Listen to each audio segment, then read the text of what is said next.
bagaimana cara Khadijah mendidik anak-anaknya Ustaz, karena beliau sendiri kan juga berdagang Ustaz.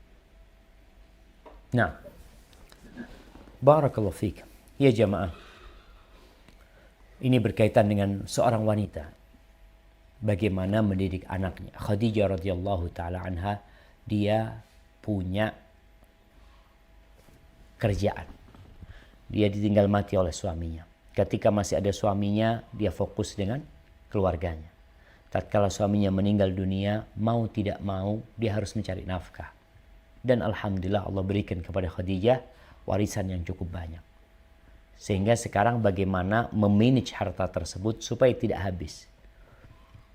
Namun di sisi lainnya, bagaimana anak-anak agar terdidik dengan baik. Maka yang harus dilakukan adalah mengatur waktu.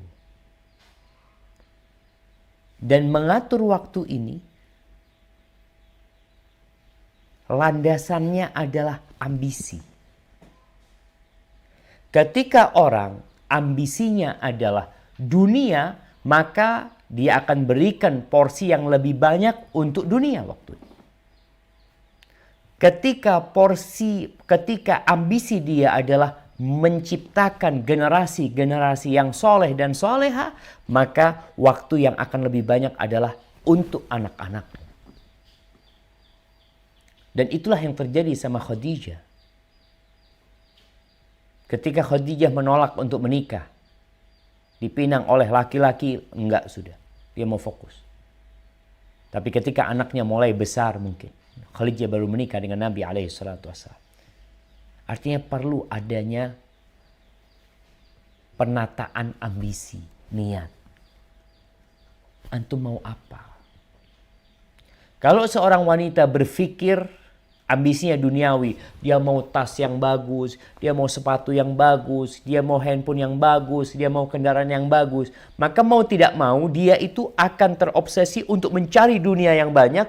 Kadangkala anaknya nggak diurusin, dikasihkan ke orang. Khadijah tidak. Makanya subhanallah, anak-anak Khadijah bagaimana dekatnya anak-anak kepada ibu juga, sehingga mereka subhanallah semuanya masuk Islam. Maka mungkin tadi yang Anda sampaikan, Khadijah pandai memanage waktu ya.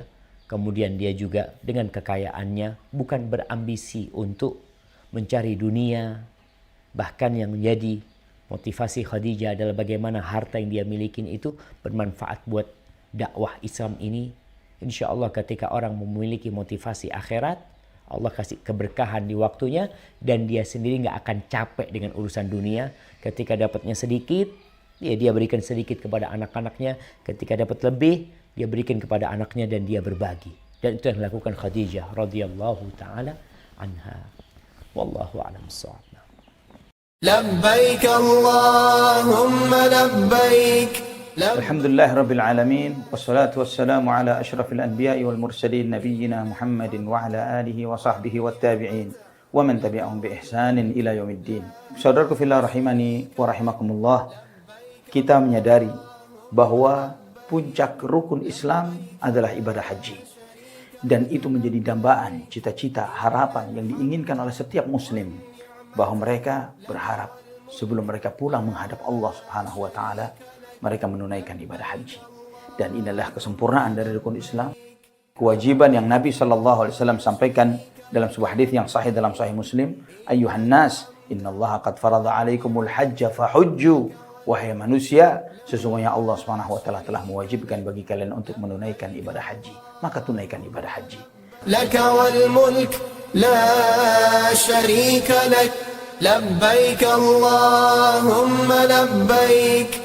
لبيك لا شريك لك لبيك إن الحمد والنعمة لك والملك لا شريك لك